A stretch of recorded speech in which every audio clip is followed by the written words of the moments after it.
Well, texting is by far the number one way your customers want to hear from you.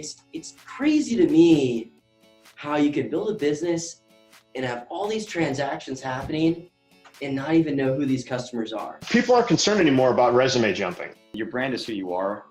You are only as strong as your brand. Your job as a business is to make sure that the most people possible know about your business. We need to show that we're taking the necessary precautions and making sure that we're keeping the communities healthy amongst, everything that's going on. What can I do right now that's going to affect my business positively moving forward? Take this time to put together something awesome as far as your content goes. Now is the time to be on social. Even do some TikToks.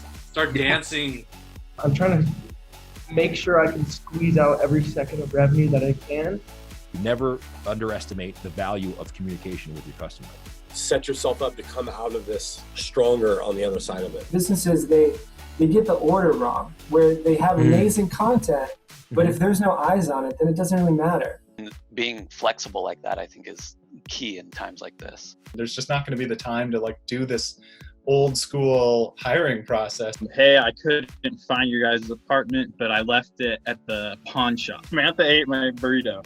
We are retraining people's habits. Constraints and challenges are just this fertile ground for unbelievable innovation and creativity. You don't want to have commission breath with your customers coming in the door.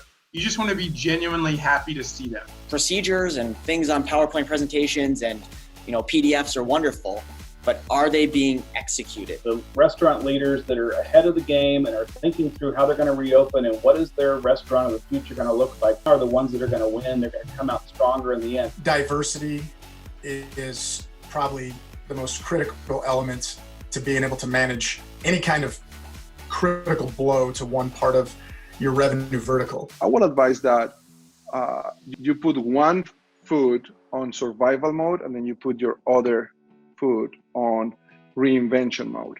If you just think you're going to open the doors and everything's going to be just like it was, you're in denial. I mean, the big thing is you're going to have to change things up. You got to get ready for the new world, and technology is going to drive it. You'll be surprised how much your creativity and your grit will pull you through.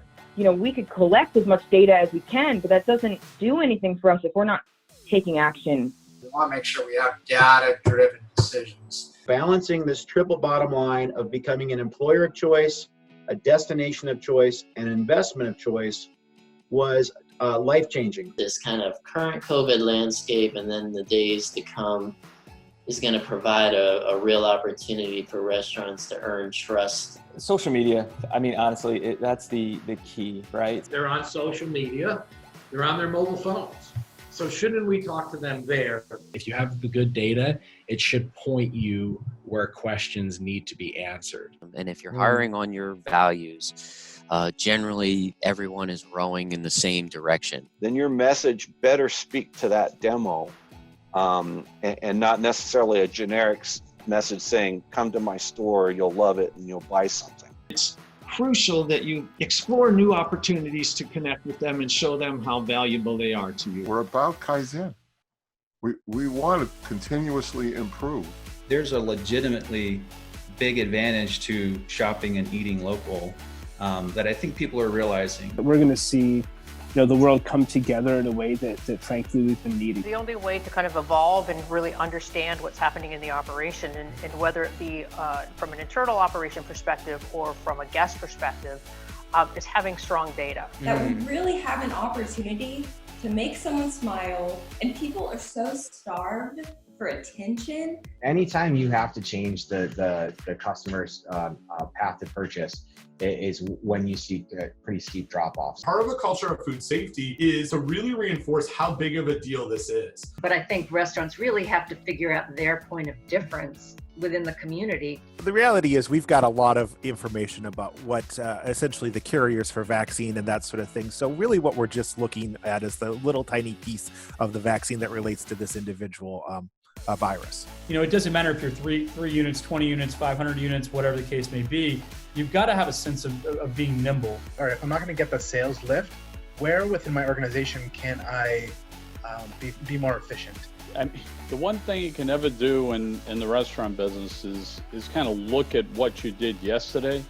Because really what's happening is we're in the time of channel management. I think the mistake a lot of brands make is they don't have the end in mind.